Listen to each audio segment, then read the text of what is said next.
peligroso vivir en el medio de África al lado de animales salvajes? Definitivamente sí, pero la tribu Masái lo hace hace muchísimo tiempo. Hoy vamos a conocer y a charlar con gente de la comunidad Masái para que nos cuenten cómo son sus experiencias, sus técnicas para tratar de tener el menor riesgo posible al encontrarse con un animal salvaje y lamentablemente como algunas veces incluso pierden la vida a causa de estos encuentros con la fauna silvestre en África. Hoy estamos en Tanzania y conocemos más sobre la tribu Masái. Across the world, people and animals share the same land. Today, we will discuss the problems that this brings.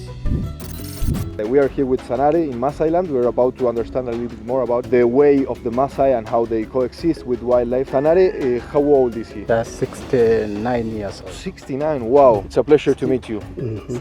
How long has he lived in this place? Yeah, he born here, so he live here. So it's almost 50 years plus. He spent his entire life here. Yep. How is life here? Life is no problem. We're living good, nothing is bad. How many cows does he have here? 110 cattle. Wow, it's a lot of cows. Yeah, it's real. Not a lot for Maasai, it's a few. It's few. Incredible. I guess living here, for example, when we were coming, one of the things that we found, the first thing that we found was a dead snake in the road. So there are probably a lot of wild animals that they usually encounter. Which are the animals that he usually has encountered during these 50 plus years? There's so many wildlife here. There's elephants, there's snakes, there's a python, there's a lizard, monitor lizard. We have the small, we call it small lizard, hyenas, the leopard, a lot of leopard, and they've been killing our goats and sheep here. The lion, the buffaloes, the eland, zebras, the nocturnal species, the cats, the jackals, the porcupines. There's a lot of animals here. Which is the animal that is the most problematic to live with? He said the elephant is one of the dangerous because I've been killing numbers of people and damaging some of them. Before we started this interview, you told me his story. He has a very particular story with elephants. One of the elephants attacked his brother and killed his brother. According to the World Wildlife Fund, over 60% of the planet's wildlife populations have been lost since 1970s due to human activities. Each year, elephants cost nearly $10 million in damaged crops across Africa. This leads to tension between farmers and conservationists. Must be hard for him perhaps to see elephants again. Can you explain to him that we've already get to know the story of his brother? So the moment I see an elephant, of course it reminds me my brothers who have been killed by the elephant along here. I mean the last years ago. How was the moment of the attack? What was going on and how the attack happened? Yeah, he went to the bush heading the cattle and the evening hours coming back to home and then encounter to the elephant and the elephant killed him instantly. Is it something usual that elephants are aggressive with people? Yeah, of course, previously there was no any conflict between the elephant and the human being. But currently there is a lot of challenging issues between the elephant and the human being because the moment he sight a human being, he run toward you and then he kills you, especially if at all you are on the side of the wind blow.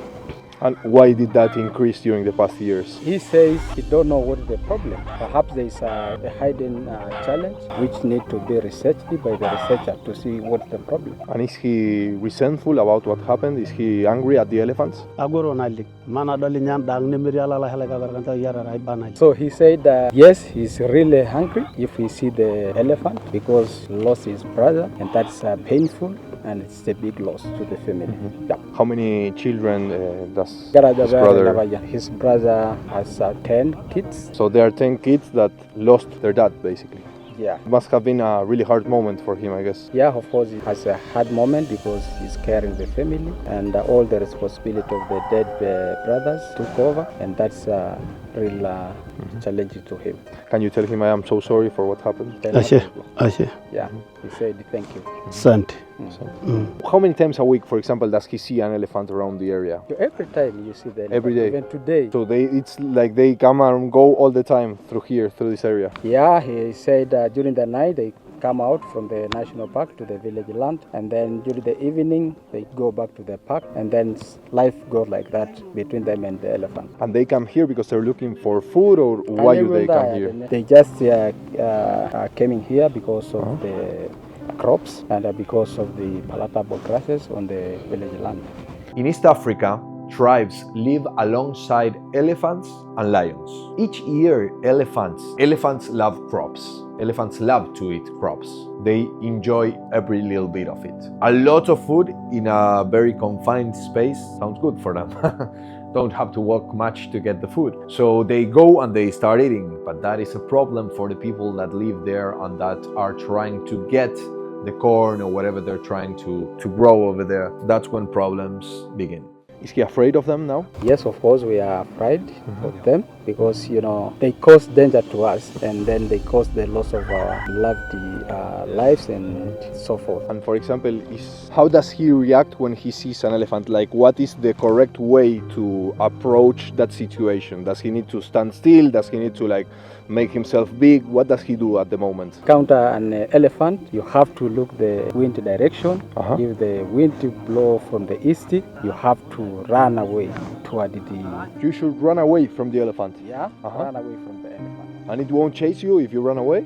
Of course, the moment you run away, long meters from it, of course, it will never chase you again. You run away too. He has a very, very powerful story, with the animal. I guess it must be really hard for him every day, getting to see them over and over again, reminding him of what happened. And he's a very also brave man because he stood up now and he's the new father of 10 kids, or he's taking care of 10 kids, taking care of the boma, taking care of everything. So he's a tough guy. Yeah, for sure. It's not easy to live out here, I guess, no? Yeah.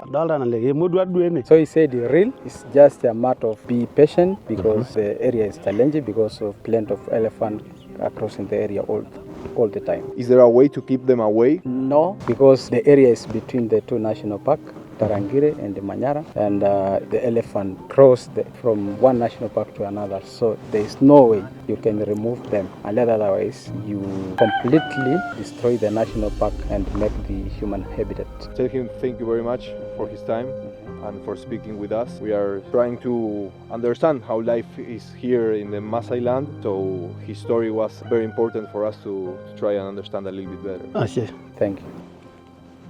So, asante. Estamos recorriendo todo lo que es el Boma. When you guys say Boma, Boma refers to the whole village. Like, what does Boma refer to specifically? Yeah, the meaning of the Boma is the whole homestead. It includes the houses, it includes the cow kraal, and all things around the household. And for example, this back here, what is this? This is for the cows? Yeah, this is the cow kraal. Why do they put this? Is it to keep animals away? Yeah, this is a fence to keep away the predators, especially the dangerous cats like lion and the leopard and the cheetah. Can you ask him why it keeps away them? The fence is for protecting the cattle against the dangerous animals. And they stay away because it has thorns, that's why? Because of the thorns? Yes, that is true, because it has the thorns, and the thorns are sharp spines, so it pierces the predators when they come to attack the cattle.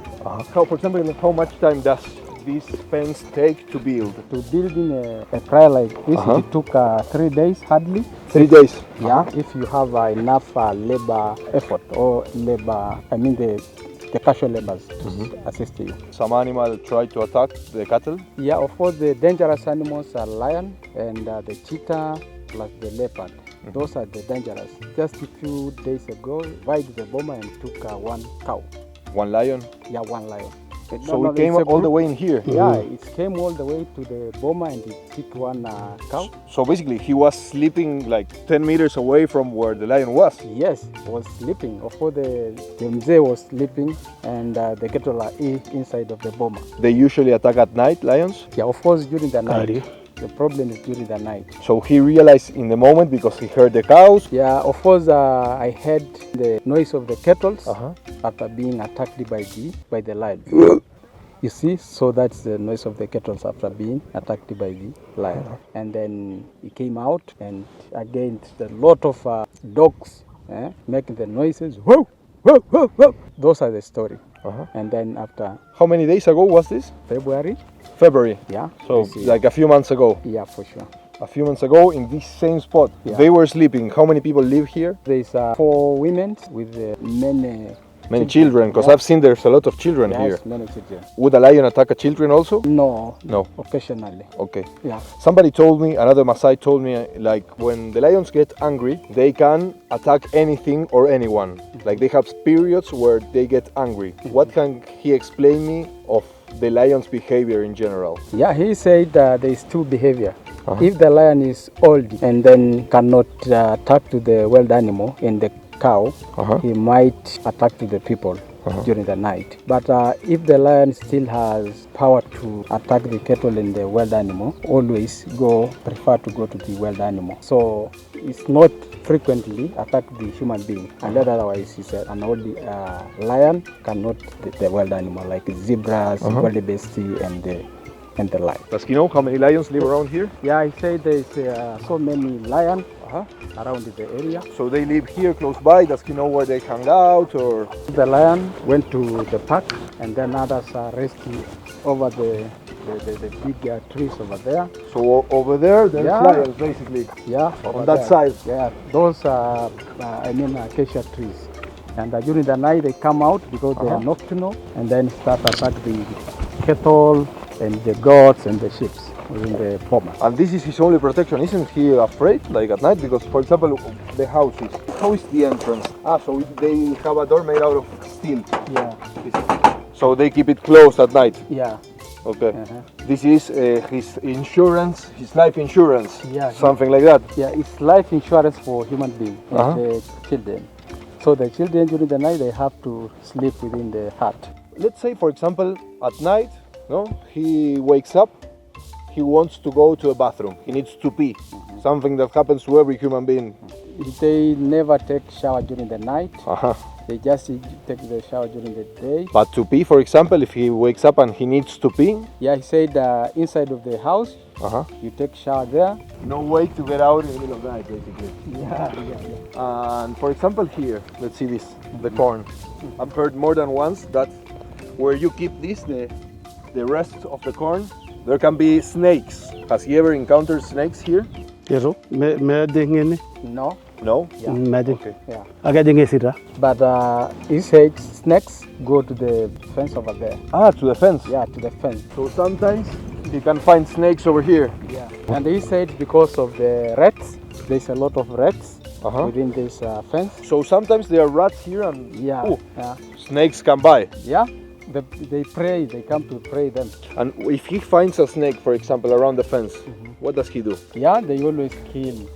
They kill it? Yeah, they kill it. Are they venomous? Ere sumunali. Yes, it has because those are the cobras. Sana. Yeah, So- most of them are cobras. So if one of them bites you, what happens? Yeah, of course, he said if happens the snake bite you, there is a medicine they use, but again, they can take you to the hospital. How would he describe his interaction in general with animals? Are they good neighbors? Yeah, he says in general, they don't have any problem with the wild animal because they have been living with them almost a decade. So no problem.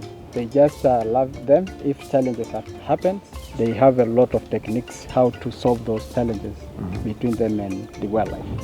Like the snakes, if the snake bites you, he says there's medicines can be treated by using that medicine or taken a victim to the hospital. The tribesmen have rudimentary ways of trying to keep the animals away from their homes and their crops. They do it the old ways. If a lion tries to eat him, he would be able to defend himself? Nalim. Mengadi rishage. Yes, he is able to prevent the lion against his life. So what would he do, for example, if a lion attacks him? Trying, of course, he said well equipped with the, He has his, can we see This his one? knife, he said. yeah, the knife. the bush Can he knife. show us? Bush knife. Ore tane gwallo gwaruna jinko. He has the bush knife. Yeah. This is the one weapon. But again, you can use the claws in case of the lion come like this. You see, instead of come to attack your hands, he attack this one, and then you cut. That's it. So he stands like that, so the lion comes here, and then you hit. Yes. How would you do? Can he do the motion? I'm gonna do it. Tap. Suck. That's Goodbye, for lion. In case of the spear, you Yeah. might have a spear, and but I'm gonna use the Does he have a spear? Ore be empere. kama ni mkuki ni hivi. Yeah. He has one spear. Yes, he has. In the last years, the population of lions has gone down by like 43% due to humans living in the area. This is an incredible number.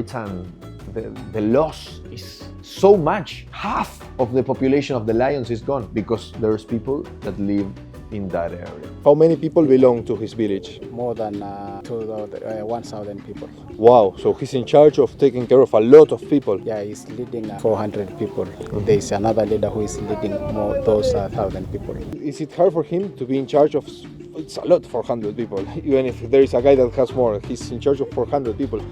Do they have many encounters with wildlife? Yes, they have a challenge for the wildlife. They encounter a lot of wildlife here. How is the Maasai that live in this area have a special denomination, or how are they called? Like, how do you know where one tribe ends and another one starts? The village has the registration documents and it has all the demarcation of the boundaries of the village. So you know where the village ends and where it starts. So they choose him, or it is something that he inherited from his father, being the chief? Yes, elected by people. Which are the qualifications that you need to have to be elected by the people? Yeah, one of the qualifications is to live peacefully with the people, to have a good character with people, and again to have good skills for leading people without conflicting, without quarrels with them. Tell him thank you so much for letting us today get to know a little bit more about their day-to-day life, and he's an amazing chief because everybody that we've met today is happy, you know, and I guess at the end that's the most important thing. Sawa, karibu nawe, uwe na amani. Thank you. Thank you so much. Asante sana. Sawa, sawa. You like this also? Wildlife and men now coexist, but they've coexisted for many years.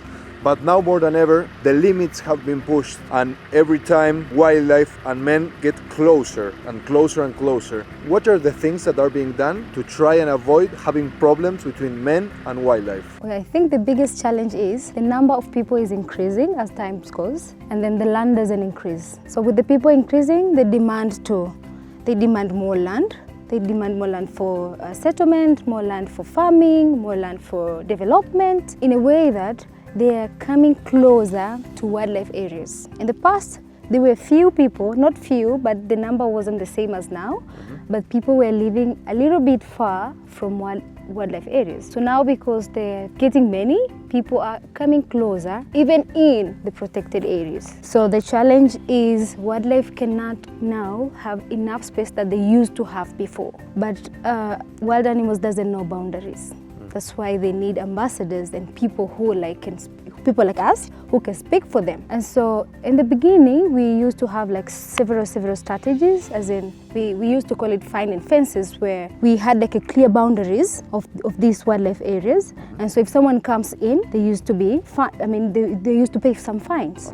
Exactly. So because the method wasn't really successful, we reached to a point where we saw that probably it's important to engage these people to understand why are we conserving them. I mean, we used to conserve animals, of course, for the benefits of the whole country. Now we want to see that how are the local people, people who are right beside these animals, how do they get like a direct benefit so that we can speak the same language of why do we keep them? Why do we have them now? Why do they see them in their areas? So for example, the areas that you saw the Maasai family, that area is called Kwakuchinja Wildlife Corridor. That used to be a corridor between two wildlife parks, Tarangire National Parks and Lake Manyara National Park. So animals here have their normal routine of moving from one park to another. Now there are people who came and established their houses in the corridor. But wild animals doesn't understand that. Wild animals doesn't understand the boundaries sometimes. Of course, they sometimes go to the areas that are not even the corridors. So we came to a point of thinking of what we call a community-based conservation. Now in everything that we do with the local community of that area. That includes of incorporating their local knowledge, their traditional knowledge of conserving. The good thing is most of the community that are around these areas, they are animal keepers, livestock, right? So there's a little difference between, the herbivores that are wild animals and the herbivores that are cows. So sometimes we can borrow their traditional knowledge and they can get the facts or the scientific knowledge from us. Exactly. So that's why you see we have an area like this that is a community wildlife area. We make them decide, manage, we take some of their youth to school to be rangers, and so you find them managing this area, controlling the funds that they get in, the revenue, the collecting the revenue, and at the end of the day divide it. So they say like there's a direct benefit of conserving wildlife, and that's really has been an easiest way and a relief to us and even to wild animals. That's why you can say there's a tolerance these conflicts that are occurring right now. And in this process, which do you think was the hardest thing that you had to manage? The hardest part of trying to get to people to understand, what was it? The hardest part is people really had a different perspective of wildlife. They used to believe wildlife is for government. They even thought, they used to say government cares much more of wildlife than people. So imagine going to these people now and you're like, we need you to conserve them. So they'll be like, again, we have to conserve them. While they have been like so much be cared by the government. So it took us to a point of having different programs. We call it conservation education to schools. So we go to the kids because we thought it's probably important to invest to the kids that are growing because they can also take the messages to their parents. And then we have to support most of the community projects so that they can see, they are part of us. You understand? We had to have like several projects that doesn't even relate to conservation, but try to support them so that they can feel, there's something we get from conservation, and at least just to get their attention and disseminate the knowledge of conservation. It's not easy because some of the people were really resistant. Because one of the things is we are trying to see if they can change. Let's say someone is farming maize. We're trying to see what else can you farm apart from maize, because if you farm maize here, if there's an elephant will come during dry season, they'll come and eat your maize. So please, can you try to crop something that is not palatable to these wildlife animals? And you will find a person knows the market of a maize, and you're there speaking that they shouldn't farm maize. So it's not that it's a knowledge that they really, get it easily and they want to hear. Some of them are really resistant. So that's the challenge. That's how we go. And for example, today we got to talk with people that lost part of the family because of an encounter with wildlife. How do you explain to that person that they have to take care of the same animal that killed one of their family? Yeah, it's really not easy. It's really not easy in a human way. But again, those are the kind of things that they really have to accept, with coexisting. It's just, can I put it like this? It's a win-win situation. Through the elephant, they get a lot of profit, as they said. They build it. They got 2 billion just for a few years, just because of wild animals. But I think on the road we saw a snake get killed. And then we were from a family that a member was killed by elephant. So it's like that. That's why we experts are there, because these 2 groups cannot really coexist without us, because animals doesn't really understand boundaries, and these people sometimes hate the wild animals because of the bad relationship that they had. So that's where we come in and try to see through the education, conservation education, supporting their projects, incorporating them into conservation and all that. What message can you give to the international community about conserving wildlife? I can say the community-based conservation is the best. We cannot really do anything without this conservation,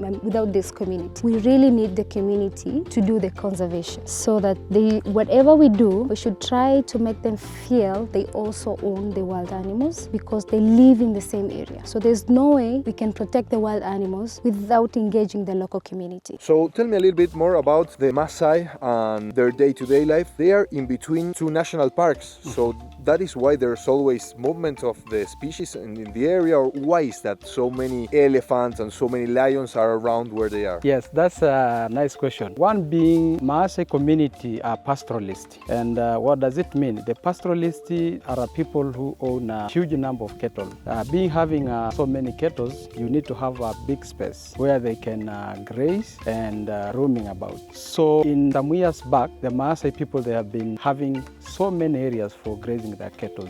Some of those areas, they have been grabbed by the governments and formulate what we call it today the protected area or the national parks. And then they move to the other areas where there is enough space where they can graze their cattle. So having such kind of lifestyle, they found themselves being with wildlife, coexist with wildlife. That's one dimension. But again, you know, why are they keeping cattle? Cattle for the Maasai, that's a wealth. They use cattle as their prestige, be respected within the community. But again, they use cattle as their economy. They use cattle as their social life, like marriage, you see, like spiritual matters, all of that. So that is the second dimension. But lastly, we are polygamy in such. Be a polygamy, you need to have a big space where you can have so many wives, and then you can have so many kids, and those kids and children, they will have a space to increase or to expand. So those are the three reasons why the pastoral community are found to be within the area where there is so many wildlife, especially adjacent to the protected area. So as a wildlife expert specialized in conservation, which are the things that are currently being done in Tanzania and in the rest of Africa to try and conserve the wildlife? And is there an effort to try and educate the people, for example, not to retaliate on wildlife? Yes, of course, as the wildlife expert, there is a lot of intervention which has been tried before even colonial invasion to Africa and after colonial invasion to Africa. One of the intervention is to bring the local community together so that they can conserve the wildlife and benefit from the wildlife. And why that? Because if at all the community, the pastoralists, they will benefit from the wildlife, then they will coexist in a mutual way, in a holistic way. So we have so many intervention. One intervention be formulation of what we call it community wildlife management areas. Community wildlife management areas, that's an community outreach program where the local community sit together, formulate their national park. We call it a national park, a community national park, and to keep wildlife within that community national park. You see, through that kind of set aside the land, then they can earn a lot of money through tourism activities. That's one intervention. But beyond that, then they have to have so many techniques to prevent or to protect them against the predators. Because you know the predators, they always go and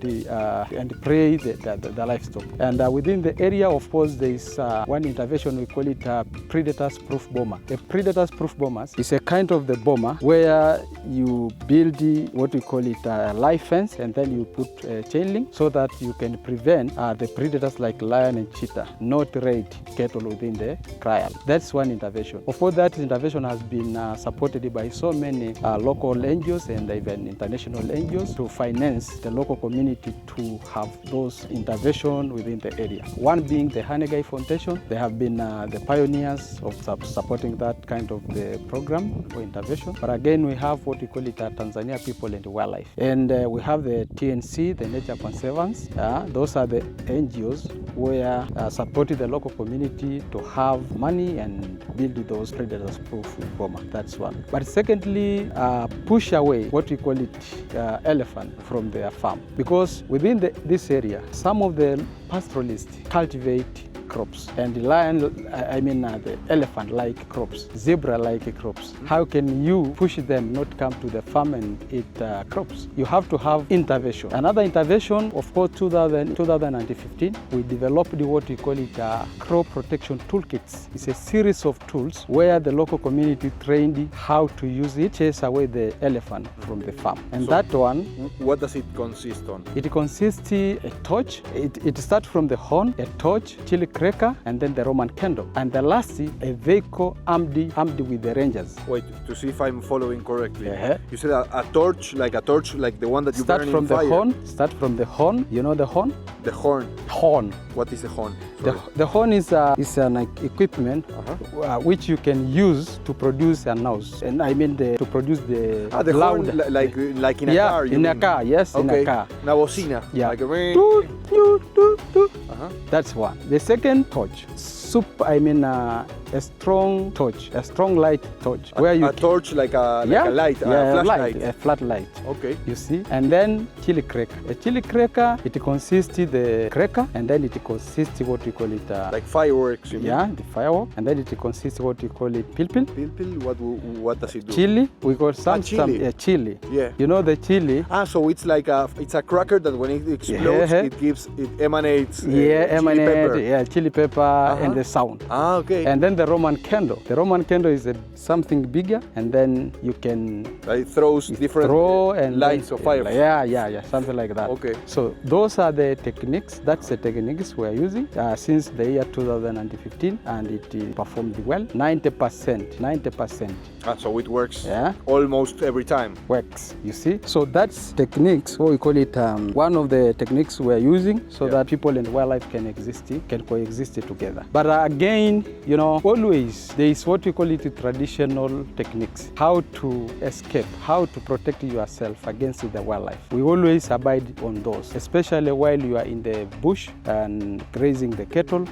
The moment you see the buffalo, you can lay down and then you protect yourself against the lion. You lay down in the floor. Yeah. So you see a buffalo, you just throw yourself down Yes. and stay there like. Stay there like Still. you are not alive. That's a traditional techniques. But for the lion, you have to go with a group. You're not allowed it to go alone inside the bush. You have to walk while you are 2, 3 warriors. So the moment you encounter the lion, don't run. Send him, see, like this, don't fear. And then a little bit you go back like this. Slowly. Until you disappear. So all of the community, they have those techniques to protect them against the wildlife. And all of that make them to coexist with wildlife. But lastly, the issue of benefits. We said this area where we are today formulated by 8 villages. And why? Because they want to conserve wildlife, because they want to benefit from wildlife. The more they benefit to the local community, the more the resilience of the community against the wildlife damage. For example, in this area, since the year 2014 up to now, we distributed more than 2 billion to the local community. 2 billion shillings. Wow. And those money went to the social projects like schools, like hospitals, and water projects, and something like that. And we pay school bursary to some kids from the disabled household. Then the mindset of the community changed because of that. They perceive a lion, they perceive an elephant as a dollar and not an enemy. So those are the kind of intervention so that they can coexist with the wildlife. Apart from that, there is a lot of programs like land use plan. You know, if a village has no land use plan, at the end of the day, you'll count a lot of incidences from the wildlife. So what does land use plan mean? On the area buffer to the national park or the community park, you need to put an activity which will conform with that of conservation, not the farm. But again, if at all you have to farming, you have to look the area where there is concentration of wildlife and then leave that area, go at the center of the core area of the village, cultivate your crops. So it's an effort in different areas that you are doing to try and change the situation so that people more and more start to reconciliate with wildlife. Yes. Incredible job that you're doing and very tough. For sure. So to round up the interview, what message can you give to the international community about wildlife conservation? Yeah, of course, one message to the international community is conservation of wildlife, conservation of the forest, whichever kind of conservation is centered to the local community. The local community, they have to be part and parcel of any kind of conservation we make. If at all we exclude them from conserving our natural resources, that's a failure to us totally. That's the message. Thank you so much. Thank you too. If you're liking this video, there's a lot more of videos that we've done in Africa. Just go down, subscribe, and access the list of videos from Africa. But now, let's keep on watching this one. My name is Lengai. I'm a conservator, the district game officer from Karatu district, and today we are here for this beehive fence. It's one of the mitigation measures that we use to deter the elephant from distracting the resident area, like distracting the crop and killing people. So we installed this fence so that to deter the elephant. That side is Lake Manyara National Park, and this side is Chemchem village of Karatu, DC. Like How many of these beehives are in the fence? Yeah, for now our fence is just 20 beehives, but we have 50 uninstalled. We think this month or September we will install the others. And this is supposed to keep away which animals? Primarily it was elephant, but as time goes, we see like it's also helped for buffaloes, because you see the reactions of buffaloes and how it reacts, even the movement patterns, like you can see the dunks of the buffaloes and the elephant going through the fence. They don't cross. Even in our place, sometimes they go the place that no fence, then they come back and they stuck here and they start go there. So we can even read the movement pattern through these species, how it's distributed. As all know that the elephants do poop while they're going in the same direction, but also the buffaloes, as we see, the poop is there. So it's like that. It's all for buffaloes, and mostly primarily it was for elephant, but for buffaloes now it's all. And the other thing we were interested, we saw also that some primates. It was a yellow baboon. One shaked the wire and the bees were out and they reacted, so we didn't see them again. So it's also for them, but if they disturb the fence. So basically elephants hate bees. Bees, they don't hate, they are scared of they're bees. scared of them. Yeah, because they sting them and they disturbing in the eyes, they make that sound zzz, and also they sting in the places like the ears when they flop and the trunk. And when the trunk gets solid, they can't eat, they can't do anything. So that's back. And as we know, the elephant will keep it in mind. So when they do like that once, they can't come again. Elephants are very, very smart animals, very right? smart, sure. And how long is this fence in total? Our fence now is like we have 20 beehives. Each beehive is 10 meters from each another, so it's 200 meters for now. Something that I wanted you to explain to me, which we've just seen here, over there, now we're going to show it to you guys in the video, is this a part of a beehive? Is this? Yeah, this is the honeycomb. This is where the bees put the honey and also the kids. Yeah, you see, they saw it here, and sometimes it's honey, but when they put the eggs and they hatch here. So this one looked like the babies were here. It was up to hatching, but I think maybe it's honey badger or maybe someone approached it and take it out. And it seems like they were running and it's down here. No bee, no hive is open there. So I expect not an animal. It's maybe a person. When the bee hive is open, we can expect the honey badger because they are the one who are disturbing in this area. And so this inside is wax, or this is, what is it? It's wax and some eggs. Wax and eggs. Okay. Eggs for babies. The bees. The bees do lay eggs on this. This is edible? Can I eat this? Yeah, but not now. Not now because it came from the floor. When you are resting the hive, sometimes it's not delicious, but it's very nutritious. So even the elders used to eat it because they say it has many advantages in the body when you consume it, especially protein and some other advantage that they believe local. How long has this project been working?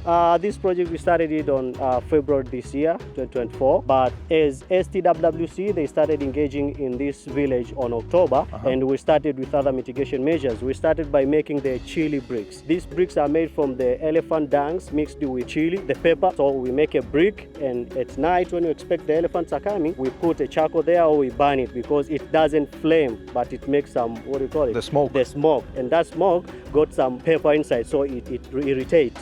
So the elephant hate it and they go back, and sometimes they get crazy. Yeah, even as when we eat the pepper, you know what happens. Yeah, so imagine it in your eyes. Oh.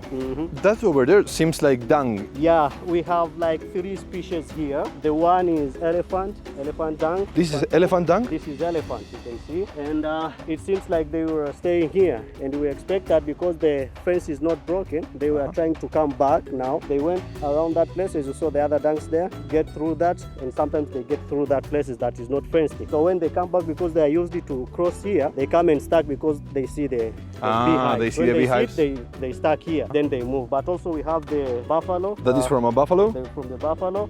And also we have the bushbuck, and we have the dik. The bushbuck, what type of animal is it? Sorry, I'm not... Yeah, sure. I don't know it. Kind of ungulates, kind of the antelope. It's kind of antelope, a small game that even they don't even mess with our hive, our fence, and the fence is not effective to them. But it's just because it's near the protected area, there will be various of animals. And we are dealing with big game because they are one who are very destructive. That's why these measures doesn't involve them. Yeah, sure. So we have the bushbuck here and we have the dik there. That seems like a colon. What happened? The beehive was like this. We didn't see. It's turned around. Yeah, honey badger. A honey badger?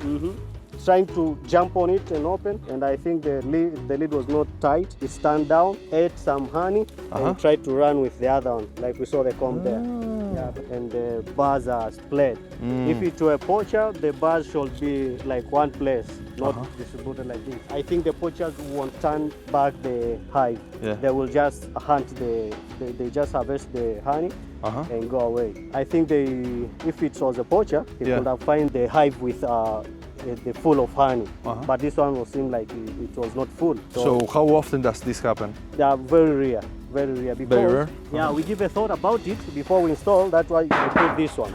Because sometimes they just open, but they got the close. So when they come and try to open, it's They cannot. yeah, they cannot. That's why I put this. But now I think we should tie it with the wire. Yeah. Because if it's done and everything goes down, they just get it. So this is an amazing project, what you guys are doing. There's still a long way to go. You've completed just one part, but you still have to complete like 4 more parts to be able for this to completely work. It has a direct impact on people's lives here of the village, in the community, in also the economic aspect. So congratulations, because what you guys are doing is amazing. Thank you.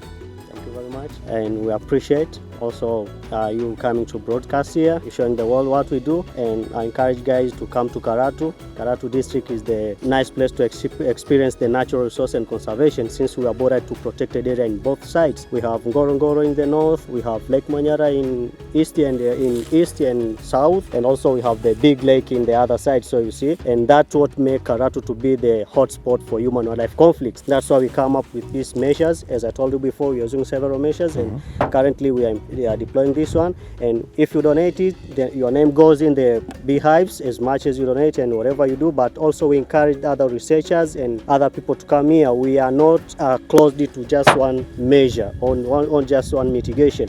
We can come up with an idea, we can try it in Karatu because the fence is still large. The whole park is based here, and we have the Ngorongoro also. So come up with an idea, help us to donate this and come study. You are all welcome, and thank you also for your initiative and appreciating our projects. Thank you very much. Thank you so much. Asante sana. Can you tell him if he can show me how to do it? From there? I take hold? And how do you aim? Lakini weka mbali na kichwa. Here. Usiweke karibu hivi. Far away. There. Eh. Let's just tell the camera woman to be careful just in case. Can you come, John? Here. Have to be careful, you know? Close. Wait, one more. We'll let you one more. Wait. Una más. One more. Sawa, basi sawa. Belenka. Thank you so much for talking with us.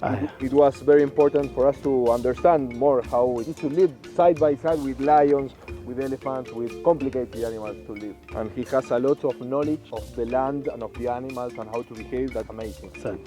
Asante. Bueno, aprendimos un poco más sobre cómo la tribu Masái convive día a día con leones, elefantes, serpientes, un montón de animales que son recontra agresivos, y ellos de una forma u otra sobreviven día a día con estas bestias que tienen a su alrededor, y de esta forma, como nos enseñaron, es que se protegen, se defienden. Si te gustó el video, dale like, suscríbete, compartí. So this journey has shown us that humans and animals can coexist if they respect each other, but even then, sometimes problems can happen. I hope you've enjoyed this video and you've found this interesting. We will see you guys next time. But wait. You haven't subscribed or liked this video yet. Please go down and like the video. It is very important so that YouTube keeps on showing this video to more people and we can keep on doing great content. See you guys next time. Bye-bye.